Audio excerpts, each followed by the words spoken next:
Thumbnail में आपने देखा होगा दोस्तों, मेरा क्वेश्चन आज का ये होगा कि क्या 138 एनआई एक्ट के केस जो होते हैं, चेक बाउंसेस के जो केस होते हैं, क्या उनमें जो अपराधी है, एक्यूज पर्सन है, उसको जब प्रोक्लेम्ड ऑफेंडर डिक्लेयर कर दिया गया है या प्रोक्लेम्ड पर्सन डिक्लेयर कर दिया गया है या एब्सकॉन्डर डिक्लेयर कर दिया गया है, हिंदी में बात करें तो फरार अपराधी उसको घोषित कर दिया गया है, तो क्या ऐसे व्यक्ति को कहीं की भी पुलिस बिना वारंट गिरफ्तार कर सकती है क्या? ये आज की वीडियो का मेरा क्वेश्चन है। दोस्तों, हमारे देश में चेक बाउंस को लेकर बहुत सारे केसेस होते हैं। रोजमर्रा की जिंदगी में हम लोग कभी किसी को चेक देते हैं, कभी किसी से चेक लेते हैं और बहुत ज्यादा टाइम ऐसा होता है कि चेक बाउंस हो जाते हैं। चेक बाउंस होने के बाद फिर केस डलता है एक चेक बाउंस का, नेगोशिएबल इंस्ट्रूमेंट एक्ट में पड़ता है और वहां पर प्रक्रिया आगे जब बढ़ती है, प्रोसेस आगे बढ़ता है, तो मैं बीच के प्रोसेस को छोड़ देता हूं, मैं सीधे पहुंचता हूं जिसने चेक दिया होता है, वो एक्यूज होता है इस केस में। तो इस केस में जो ये एक्यूज है, चेक देने वाला व्यक्ति, कई बार तो मिलता ही नहीं है और जब वो व्यक्ति चेक इशू करने वाला नहीं मिलता है तो कोर्ट उसके खिलाफ एक वारंट इशू कर देती है, गिरफ्तारी वारंट, अरेस्ट वारंट, और फिर भी वो व्यक्ति अगर ना मिले तो माननीय कोर्ट उसके खिलाफ एक उद्घोषणा जारी कर देते हैं। प्रोक्लेमेशन जिसको बोला जाता है, उसके खिलाफ उद्घोषणा जारी कर देते हैं।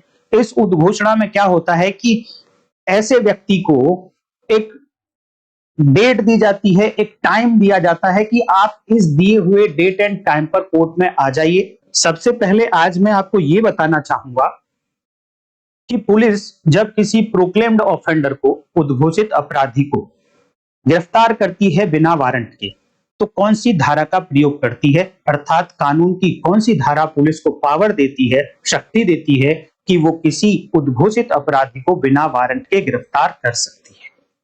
उसके आगे फिर मैं आपको बहुत सारी बातें दिखाऊंगा जिनके आधार पर आप डिसाइड कर पाएंगे कि हाँ, किसी पर्सन की गिरफ्तारी गलत हुई या वो ठीक हुई है। दोस्तों, मैं अगर आज के क्वेश्चन को शुरू में ही कंक्लूड करूं, आप लोगों को अगर आंसर देना चाहूं शुरू में ही, तो इसका जवाब है कि चेक बाउंस के केस में 138 एनआई एक्ट के केस में अगर कोई व्यक्ति उद्घोषित व्यक्ति करार दे दिया गया है कोर्ट के द्वारा, तो पुलिस ऐसे व्यक्ति को बिना वारंट के गिरफ्तार नहीं कर सकती है। लेकिन आपको देखने में आ रहा होगा खूब कि पुलिस खूब बिना किसी रोक टोक के ऐसे व्यक्तियों को, जो 138 एनआई एक्ट के केस में, चेक बाउंस के केस में घोषित व्यक्ति करार दे दिए गए हैं, जिनको कहा गया है कि अब ये व्यक्ति फरार हो गया है, मिल नहीं रहा है। तो सबसे पहले मैं आपको दिखाना चाहूंगा कि पुलिस को जो पावर मिलती है बिना वारंट के गिरफ्तारी की, मैं हिंदी में भी बताऊंगा और इंग्लिश में भी बताऊंगा, वो मिलती कहां से है। अगर हम भारतीय नागरिक सुरक्षा संहिता की बात करें तो सेक्शन 35 होती है, और अगर हम सीआरपीसी की बात करें तो सेक्शन 41 होती थी, जहां पर पुलिस ऑफिसर को पावर दी गई थी कि वो पुलिस ऑफिसर अरेस्ट कर सकते हैं किसी पर्सन को विदाउट वारंट, बिना गिरफ्तारी वारंट के किसी व्यक्ति को अरेस्ट कर सकती है पुलिस। ऐसी पावर कहां दी गई पुलिस को? सीआरपीसी की बात करें तो सेक्शन 41, और अगर बीएनएसएस की बात करें तो सेक्शन 35 में। बहुत सारी क्लॉजेस यहां पर लिखी हैं जिनमें अलग अलग प्रकार के व्यक्तियों को पुलिस बिना वारंट के गिरफ्तार कर सकती है। ऐसी पावर पुलिस को दी गई है। कानून व्यवस्था को बनाए रखने के लिए ऐसी पावर दिया जाना बिल्कुल जायज है, बिल्कुल ठीक है, और कानून ने बिल्कुल ठीक किया है। जब कानून किसी को शक्ति देता है तो उस शक्ति का प्रयोग कानूनी तरीके से ही होना चाहिए, जैसे कानून में लिखा है उसी तरीके से होना चाहिए, और अगर उस तरीके से नहीं किया जा रहा है तो वो कहा जाएगा कि कानून का मिसयूज हो रहा है। पहले मैं इंग्लिश में बता देता हूं, फिर हिंदी में भी दिखाऊंगा। अगली स्लाइड हिंदी की है दोस्तों, देखिए। सेक्शन 35 बीएनएसएस, उसकी सबसेक्शन 1 ये कहती है, any police officer may without an order from a magistrate and without a warrant arrest any person. It means एक पुलिस ऑफिसर को पावर दे दी गई है कि बिना कोर्ट के ऑर्डर के, बिना कोर्ट के वारंट के वो किसी को भी अरेस्ट कर सकते हैं। लेकिन कौन कौन से पर्सन होंगे वो जिनको अरेस्ट कर सकते हैं? तो उसमें देखिए सबसेक्शन 1 की क्लॉज ए कहती है who commits in the presence of a police officer a cognizable offence. अगर किसी पुलिस ऑफिसर की प्रेजेंस में किसी व्यक्ति ने एक संज्ञेय अपराध कर दिया है तो ऐसे व्यक्ति को वो पुलिस ऑफिसर बिना वारंट के गिरफ्तार कर सकता है। लेकिन हमारे लिए आज की वीडियो में ये काम का नहीं है, इसलिए मैंने ए को भी छोड़ दिया, बी को भी छोड़ दिया और सी को भी छोड़ दिया। हमारे लिए काम का है सेक्शन 35 सबसेक्शन 1 और उसकी क्लॉज डी। क्लॉज डी में क्या लिखा शुरू से एक बार फिर पढ़ लीजिए क्योंकि इंपॉर्टेंट है, मैं थोड़ा सा रिपीट करके बताऊंगा। Any police officer may arrest any person who has been proclaimed as an offender either under this Sanhita or by order of the state government। इस सेक्शन ने कहा कि कोई भी पुलिस ऑफिसर ऐसे व्यक्ति को, जिस व्यक्ति को इस संहिता बोले तो भारतीय नागरिक सुरक्षा संहिता के अंतर्गत किसी भी व्यक्ति को उद्घोषित अपराधी बता दिया गया है या फिर स्टेट गवर्नमेंट ने उसको उद्घोषित अपराधी बता दिया है, तो ऐसे उद्घोषित अपराधी को पुलिस ऑफिसर बिना वारंट के गिरफ्तार कर सकता है। जब यहां पर क्लियर कट शब्दों में लिखा है कि एक उद्घोषित अपराधी को, प्रोक्लेम्ड ऑफेंडर को पुलिस ऑफिसर बिना वारंट के गिरफ्तार कर सकता है, तो फिर मैं ऐसा क्यों कह रहा हूं कि पुलिस ऑफिसर 138 एनआई एक्ट के केस में जो प्रोक्लेम्ड ऑफेंडर डिक्लेयर किया गया उसको गिरफ्तार नहीं कर सकता? इसके पीछे का वैलिड रीजन है फ्रेंड्स। पहले हिंदी में देख लीजिए, हिंदी वाले दोस्त, उनको ये ना लगे कि केवल इंग्लिश में बताया जा रहा है। और हिंदी में यह कहा जाता है कि कोई पुलिस अधिकारी मैजिस्ट्रेट के आदेश के बिना और उनके वारंट के बिना किसी ऐसे व्यक्ति को गिरफ्तार कर सकता है जो या तो इस संहिता के अधीन या राज्य सरकार के आदेश द्वारा अपराधी घोषित किया जा चुका है। क्या घोषित किया जा चुका है?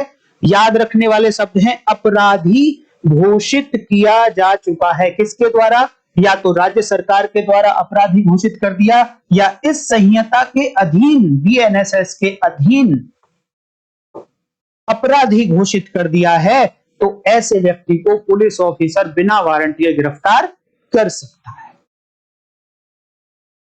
अब यहां से तो आपको पता चल गया कि भाई पुलिस ऑफिसर को पावर है कि उसे कोर्ट से वारंट लाने की आवश्यकता नहीं है।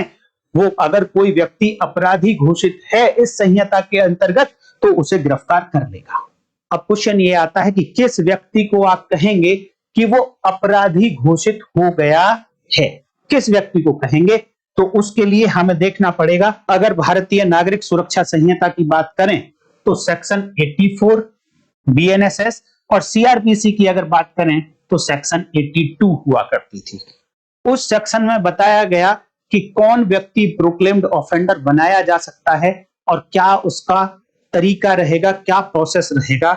उसमें डिटेल में बताया गया कि किस तरीके से किसी व्यक्ति को प्रोक्लेम्ड ऑफेंडर बनाया जा सकता है। हिंदी देख लीजिए इसकी, सेक्शन 84 उसकी सबसेक्शन 1 कहती है यदि किसी न्यायालय को चाहे साक्ष्य लेने के पश्चात या बिना साक्ष्य लिए किसी न्यायालय को यह विश्वास करने का कारण है कि कोई व्यक्ति जिसके विरुद्ध उसने वारंट जारी किया है फरार हो गया है। किसी कोर्ट को कैसा लगा एविडेंस लेने के बाद, चाहे बिना एविडेंस लेने के बाद, किसी कोर्ट को यह लगा कि कोई व्यक्ति फरार हो गया है या फिर फरार नहीं हुआ है तो अपने को छिपा रहा है। क्यों छिपा रहा है? जिससे कि ऐसे वारंट का निष्पादन नहीं किया जा सकता हो, ऐसे वारंट को एग्जीक्यूट नहीं किया जा सकता हो जो ऊपर इशू किया गया है। तो ऐसा न्यायालय, तो ऐसी कोर्ट क्या करेगी? उससे यह अपेक्षा करने वाली लिखित उद्घोषणा प्रकाशित कर सकता है। कोर्ट क्या करेगी? लिखित उद्घोषणा प्रकाशित करेंगी और उस प्रकाशन में, उस उद्घोषणा में यह अपेक्षा करेंगे उस व्यक्ति से कि वह व्यक्ति विनिर्दिष्ट स्थान में या विनिर्दिष्ट समय पर जो उस उद्घोषणा के प्रकाशन की तारीख से कम 30 दिन पश्चात का होगा, हाजिर हो। ऐसी उद्घोषणा सब सेक्शन 1 में कोर्ट करेंगी। मैं अगर साधारण शब्दों में इन बातों को समझाऊं तो अगर किसी व्यक्ति के अगेंस्ट कोई वारंट इशू हो चुका है तो पहली बात, उद्घोषणा जब तक नहीं होगी जब तक किसी व्यक्ति के अगेंस्ट कोई वारंट इशू नहीं हो जाता है। यहां पर केवल वारंट शब्द लिखा हुआ है तो इसका मतलब चाहे बेलेबल वारंट इशू हुआ उसके खिलाफ जमानती वारंट, या नॉन बेलेबल वारंट गैर जमानती वारंट इशू हुआ, बट वारंट इशू होना चाहिए। ये कंडीशन पूरी होने के बाद अब कोर्ट ने जिसने वारंट एग्जीक्यूट किया उससे पूछताछ की, उसकी एविडेंस ली या बिना एविडेंस लिए विश्वास ऐसा हो जाता है कोर्ट को कि ये व्यक्ति अब फरार हो चुका है या अपने आप को छिपा रहा है। क्यों छिपा रहा है? क्योंकि ये जो वारंट इशू किया गया था ये एग्जीक्यूट ना हो जाए, इट मींस वो व्यक्ति अरेस्ट ना हो जाए इस वारंट पे, इसलिए या तो वो फरार हो गया है या अपने आप को छिपा रहा है। ऐसा विश्वास कोर्ट को हो जाता है तो फिर कोर्ट एक लिखित उद्घोषणा जारी करेंगे, लिखित में एक प्रोक्लेमेशन कराएंगे और उस व्यक्ति से अपेक्षा करेंगे, उस व्यक्ति को बताएंगे कि आप एक पर्टिकुलर डेट पर, पर्टिकुलर टाइम पर, पर्टिकुलर कोर्ट के सामने आप अपीयर हो जाइए। ये हुई सबसेक्शन 1। यहां तक बात हुई कि उद्घोषणा कब होगी। अब बात आती है सबसेक्शन 2, तो वो बताती है कि ये प्रोक्लेमेशन किस तरीके से होगी। तो सबसेक्शन 2 हमारे लिए ज्यादा इंपॉर्टेंट नहीं है आज की वीडियो के लिए, तो इसलिए मैं सबसेक्शन 2 पर बात नहीं करूंगा। सिंपल ये बोला गया कि कैसे कैसे वो प्रोक्लेमेशन होगी। सबसेक्शन 3 भी हमारे काम की नहीं है। अब सीधे आते हैं हम सबसेक्शन 4 पर, जो हमें अब बताएगी कि चेक बाउंस के केस में कि अगर कोई व्यक्ति प्रोक्लेम्ड ऑफेंडर है, प्रोक्लेम्ड पर्सन है, फरार व्यक्ति है, उद्घोषित व्यक्ति है, जो भी नाम उसके लिए आप दें, क्या उस व्यक्ति को पुलिस ऑफिसर बिना वारंट के गिरफ्तार कर सकता है।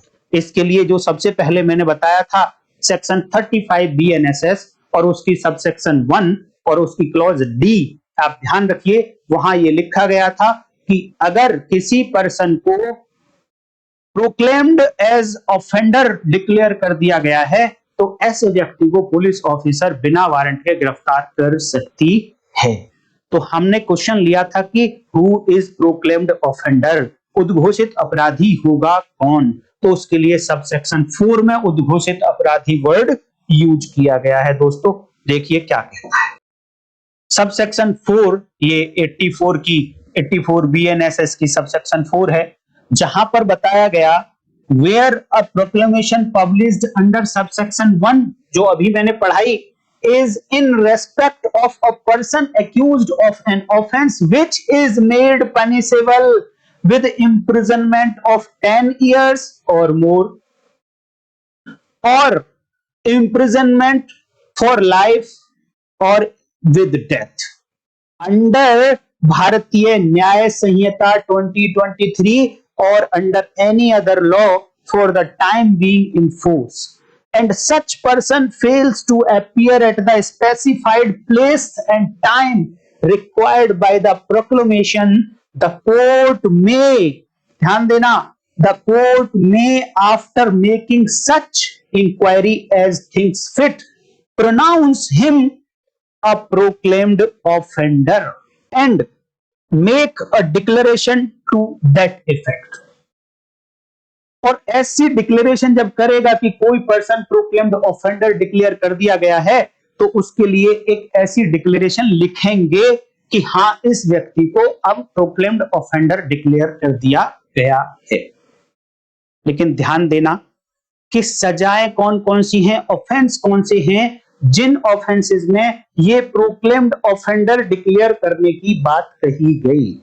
एक ऑफेंस जिसमें इंप्रिजनमेंट कैसी है, इंप्रिजनमेंट ऑफ 10 इयर्स और मोर, 10 साल या अधिक, एक तो ऐसे ऑफेंस होने चाहिए, या फिर इंप्रिजनमेंट फॉर लाइफ थी, आजीवन कारावास था किसी अपराध में, या किसी अपराध में डेथ पेनल्टी दी गई थी, तो ऐसे ही ऑफेंसेस में प्रोक्लेम्ड ऑफेंडर डिक्लेयर किया जा सकता है और प्रोक्लेम्ड ऑफेंडर को ही पुलिस ऑफिसर बिना वारंट के गिरफ्तार कर सकता है। तो जो चेक बाउंसेस के केस हैं उनमें सजा कितनी है दोस्तों? क्या 10 इयर्स और मोर है, या लाइफ इंप्रिजनमेंट है, या डेथ है? इन तीनों में से कोई भी पनिशमेंट चेक बाउंस के केस में नहीं है। वहां पर 2 इयर्स की पनिशमेंट है, जो इन तीनों में से किसी भी पनिशमेंट में कवर नहीं होती है। तो अगर इन 3 पनिशमेंट में से किसी ऑफेंस को कवर नहीं किया जा सकता, तो ऐसे ऑफेंस में क्या प्रोक्लेम्ड ऑफेंडर डिक्लेयर कर सकती है कोर्ट? नहीं कर सकती। तो इसीलिए दोस्तों आप देखिए, जितने भी 138 एनआई एक्ट के केस होते हैं, चेक बाउंस के केसेस होते हैं, जब उनमें किसी एक्यूज पर्सन को जो कोर्ट में अपीयर नहीं हो रहा है, उसके खिलाफ वारंट हो गया है, उसे क्या लिखते हैं कोर्ट? अपने ऑर्डर में जो डिक्लेरेशन देते हैं वो क्या लिखते हैं? वो प्रोक्लेम्ड ऑफेंडर वर्ड यूज नहीं करते, वो प्रोक्लेम्ड पर्सन वर्ड यूज करते हैं। क्यों करते हैं? या कभी कभी पर्सन एब्सकॉन्डेड वर्ड यूज करते हैं या एब्सकॉन्डर वर्ड यूज करते हैं। भागा हुआ अपराधी, फरार अपराधी या उद्घोषित व्यक्ति शब्द का यूज किया जाता है। उद्घोषित अपराधी शब्द का यूज नहीं होता है इन केसेस में, जिन केसेस में सजा इनसे कम की है। अभी मैं आपको जानकारी दे दूं, जब ये 82 सीआरपीसी था तो वहां पर ये जो पनिशमेंट है ये वाली, यहां पर कुछ ऑफेंसेस की एक लिस्ट दी गई थी। उसमें आईपीसी की सेक्शंस लिखी गई थी कि इन ऑफेंस में, इन ऑफेंस में, इन सेक्शंस में, इन सेक्शंस में अगर कोई अपराधी की उद्घोषणा की गई है और वो फेल हो गया है कोर्ट में अपीयर होने में, तो फिर ऐसे अपराधी को प्रोक्लेम्ड ऑफेंडर डिक्लेयर कर दिया जाएगा। और अगर उन सेक्शन से अलग किसी ऑफेंस के लिए अगर प्रोक्लेमेशन हुई थी, तो फिर उस व्यक्ति को प्रोक्लेम्ड ऑफेंडर डिक्लेयर नहीं किया जा सकता। फिर ऐसे व्यक्ति को प्रोक्लेम्ड पर्सन, एब्सकॉन्डर, फरार व्यक्ति, इस तरीके से उसको डिक्लेयर किया जाता है। हालांकि कहीं किसी सेक्शन में स्पेसिफिक ऐसा नहीं लिखा है कि उस व्यक्ति को क्या नाम दिया जाएगा, लेकिन हां, जो व्यक्ति ऐसे अपराध से संबंधित हैं और वो उद्घोषणा के बाद कोर्ट में अपीयर नहीं हुए हैं, तो ऐसे अपराधियों के लिए सेक्शन 84 बीएनएसएस या सेक्शन 82 सीआरपीसी में वर्ड्स यूज हुए थे कि उनको प्रोक्लेम्ड ऑफेंडर डिक्लेयर किया जाएगा। और अब आपको याद आ रहा होगा सेक्शन 41 सीआरपीसी, उसकी सबसेक्शन 1, या 35 बीएनएसएस, उसकी सबसेक्शन 1 और उसकी क्लॉज डी में लिखा था कि पुलिस ऑफिसर किसको अरेस्ट कर सकता है विदाउट वारंट? प्रोक्लेम्ड ऑफेंडर को अरेस्ट कर सकता है।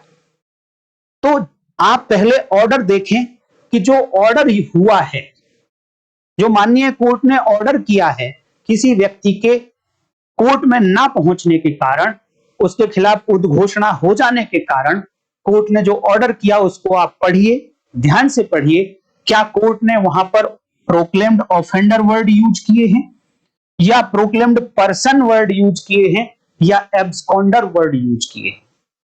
अगर देखिए वहां पर प्रोक्लेम्ड ऑफेंडर वर्ड यूज किए हैं, तो फिर आपको यह देखना है कि क्या वो ऑफेंस जिसके लिए प्रोक्लेम्ड ऑफेंडर लिख दिया है कोर्ट ने, क्या वो ऑफेंस इन 3 कैटेगरी में से किसी भी कैटेगरी में आता है? अगर हां, इन 3 कैटेगरी में से किसी भी कैटेगरी में आता है, तो फिर ये वर्ड यूज किए जाने बिल्कुल जायज हैं। और फिर पुलिस ऑफिसर के पास है सेक्शन 35 बीएनएसएस, उसकी सबसेक्शन 1, उसकी क्लॉज डी, कि विदाउट वारंट अरेस्ट कर सकता है। लेकिन अगर कोर्ट ने बजाय प्रोक्लेम्ड ऑफेंडर लिखने के अपने ऑर्डर में प्रोक्लेम्ड पर्सन लिखा, एब्सकॉन्डर लिखा, तो फिर पुलिस ऑफिसर के पास ऐसे व्यक्ति को बिना वारंट के गिरफ्तार करने की पावर नहीं है, क्योंकि सेक्शन 35 बीएनएसएस, उसकी सबसेक्शन 1 और उसकी क्लॉज डी कहती है कि विदाउट वारंट तो पुलिस ऑफिसर केवल ऐसे पर्सन को किया जा सकता है who has been declared proclaimed offender। उद्घोषित अपराधी को ही, अपराधी, उद्घोषित अपराधी, नॉट उद्घोषित व्यक्ति को ही बिना वारंट के गिरफ्तार कर सकती है। तो चेक बाउंस के केस में क्योंकि सजा 2 साल तक की है, इन सजाओं में वो फॉल नहीं करता है, तो ऐसे अपराधी को कभी भी प्रोक्लेम्ड ऑफेंडर नहीं डिक्लेयर किया जा सकता। उसे प्रोक्लेम्ड पर्सन बनाया जाएगा या एब्सकॉन्डर बनाया जाएगा, फरार व्यक्ति बनाया जाएगा। इसलिए पुलिस ऑफिसर उसको बिना वारंट के गिरफ्तार नहीं कर सकता। गिरफ्तार केवल और केवल प्रोक्लेम्ड ऑफेंडर को ही कर सकता है। इसीलिए सबसे पहले मैंने आपको सेक्शन 35 बीएनएसएस सबसेक्शन 1 और उसकी क्लॉज डी दिखाई थी, जहां पर प्रोक्लेम्ड ऑफेंडर वर्ड यूज हुए थे और कहा था अगर व्यक्ति प्रोक्लेम्ड ऑफेंडर है तो ऐसे व्यक्ति को बिना वारंट के पुलिस ऑफिसर गिरफ्तार कर सकता है। और अगर आप पुलिस ऑफिसर हैं तो इस पावर का बहुत सोच समझकर यूज कीजिए, क्योंकि आपको जब जब पावर दी जाती है तो उस पावर का यूज आपको बेस्ट करना है और एज पर लॉ करना है। अगर आपने कहीं इस पावर का गलत यूज कर दिया, प्रोक्लेम्ड ऑफेंडर ना होने के बावजूद भी किसी पर्सन को आपने बिना वारंट के गिरफ्तार कर लिया है, तो हो सकता है कि कभी आप प्रॉब्लम में आ जाए। कोई माननीय सुप्रीम कोर्ट पहुंच जाएंगे, हाई कोर्ट पहुंच जाएगा कोई व्यक्ति, तो आपको एक्सप्लेनेशन देना मुश्किल पड़ जाएगा। आपको यह बताना मुश्किल पड़ जाएगा कि ये पर्सन जब प्रोक्लेम्ड ऑफेंडर नहीं है और उसी केवल प्रोक्लेम्ड ऑफेंडर को आपको अरेस्ट करने की पावर थी और ये पर्सन प्रोक्लेम्ड ऑफेंडर नहीं है, ये प्रोक्लेम्ड पर्सन है, तो आपने इसको बिना वारंट के गिरफ्तार क्यों किया? इलीगल डिटेंशन की प्रॉब्लम आ जाएगी दोस्तों। तो इसलिए आप बहुत सोच समझकर पूरा सीनियर ऑफिसर्स के साथ डिस्कशन करने के बाद ही इस पावर का आप यूज करेंगे। देखिए, आप इस तरीके से सोचिए कि माननीय कोर्ट ने उस पर्सन को जब उद्घोषित बनाया, प्रोक्लेमेशन कराई गई उस अक्यूज के खिलाफ और वो अक्यूज दिए हुए टाइम पर कोर्ट में नहीं आया, तो कोर्ट ने उस ऑर्डर में ऐसे पर्सन को प्रोक्लेम्ड ऑफेंडर क्यों नहीं लिखा? इससे आपको समझ आ जाना चाहिए कि क्योंकि कहीं ना कहीं कोर्ट को कानून ये परमिट नहीं करता था कि ऐसे पर्सन को कोर्ट प्रोक्लेम्ड ऑफेंडर लिखे, इसीलिए कोर्ट ने उसको प्रोक्लेम्ड ऑफेंडर नहीं लिखा। तो भैया अब आप कौन होते हो कि उस प्रोक्लेम्ड पर्सन को प्रोक्लेम्ड ऑफेंडर मान लेंगे? कोर्ट ने तो बड़ा सोच समझ के एक बीच का रास्ता निकाल दिया कि क्योंकि कानून परमिट नहीं करता है कि मैं इस एक्यूज को प्रोक्लेम्ड ऑफेंडर डिक्लेयर करूं, तो उन्होंने प्रोक्लेम्ड पर्सन कर दिया। किसी भी दिए कानून का कोई वायलेशन नहीं किया, लेकिन आपको लिमिट लगाई है कि आप केवल प्रोक्लेम्ड ऑफेंडर को ही अरेस्ट कर सकते हैं विदाउट वारंट, प्रोक्लेम्ड पर्सन को नहीं कर सकते। और अगर कोर्ट प्रोक्लेम्ड ऑफेंडर की जगह प्रोक्लेम्ड पर्सन वर्ड यूज कर रहे हैं, इट मींस ये दोनों अलग अलग बातें हैं। तो आप इन दोनों को एक मत मानिए भैया, आपसे गलती हो सकती है इस तरीके की। और कोई मान लो इस मैटर को लेकर कहीं आगे पहुंच गए और समझ में आ गया किसी कोर्ट को, तो आपके अगेंस्ट कुछ प्रॉब्लम हो जाएंगी। इसलिए आप बड़े सोच समझ के इस पावर का यूज करेंगे।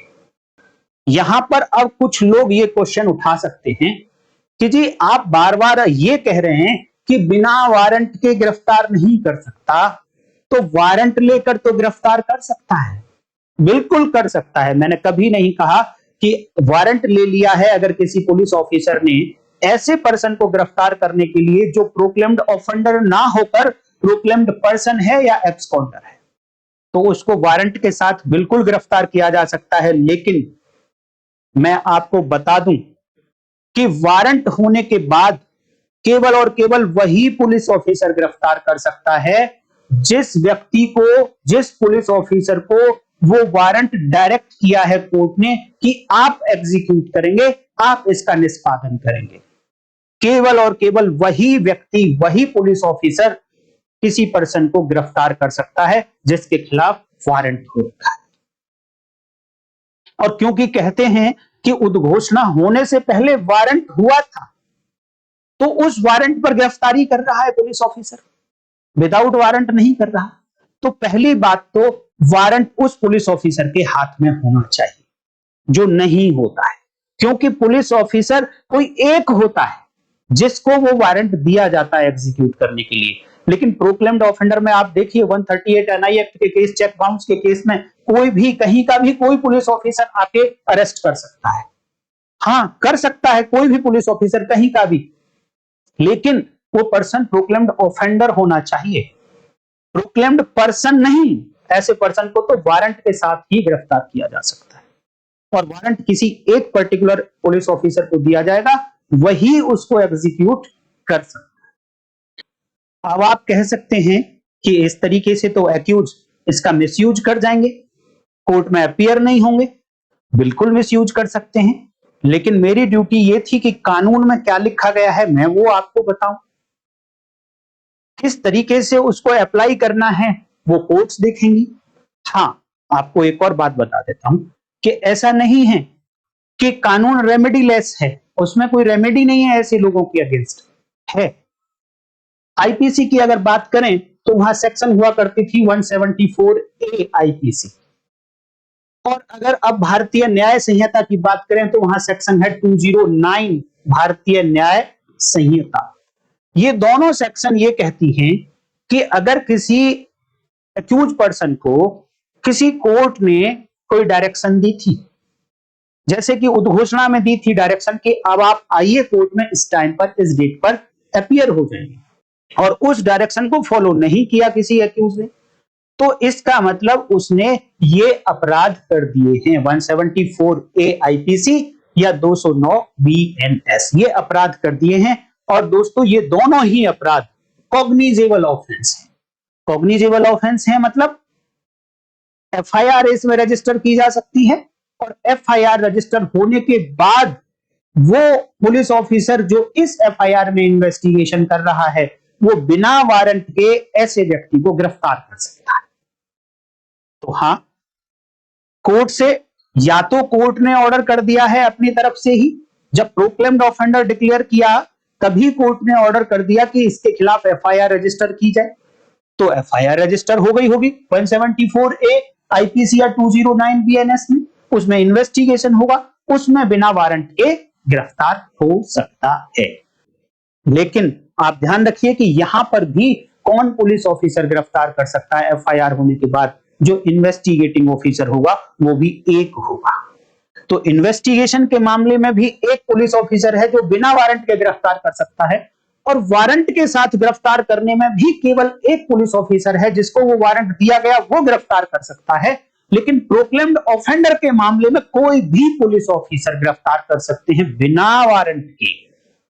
लेकिन चेक बाउंस के केस में या और ऑफेंसेस ऐसे हैं, अब आप देख लीजिए, जो इन कैटेगरी में नहीं आएंगे, बहुत सारे ऑफेंसेस हो जाएंगे जो इन कैटेगरी में नहीं फॉल करेंगे, और उनमें अगर कोई व्यक्ति प्रोक्लेम्ड पर्सन डिक्लेयर कर दिया गया है तो फिर ऐसे पर्सन को कोई भी पुलिस ऑफिसर जाके अरेस्ट नहीं कर सकता, या तो जिसके पास वारंट है या फिर ये वाली एफआईआर की इन्वेस्टिगेशन है, वही दो पुलिस ऑफिसर अरेस्ट कर सकते हैं। तो मैं उम्मीद करता हूं दोस्तों कि आज ये वाला कॉन्सेप्ट आपको समझ आ गया होगा। अगर आप प्रैक्टिस में हैं तो आप अच्छे से इस लॉ को अप्लाई करिए, कोर्ट्स को समझाइए, कन्विंस करने की कोशिश करिए, और मैं उम्मीद करूंगा कि जजमेंट आपके फेवर में आएगा। और अगर आप जुडिशरी एस्पिरेंट हैं तो आपको एक एक वर्ड के बारे में पता होना चाहिए कि लॉ में लिखा क्या है और प्रैक्टिस में क्या हो रहा है। प्रैक्टिस लॉ नहीं होता है दोस्तों, लॉ वही होता है जो बेयर एक्ट में लिखा होता है या उसकी इंटरप्रिटेशन करने के बाद माननीय हाई कोर्ट या सुप्रीम कोर्ट ने कुछ कह दिया होता है।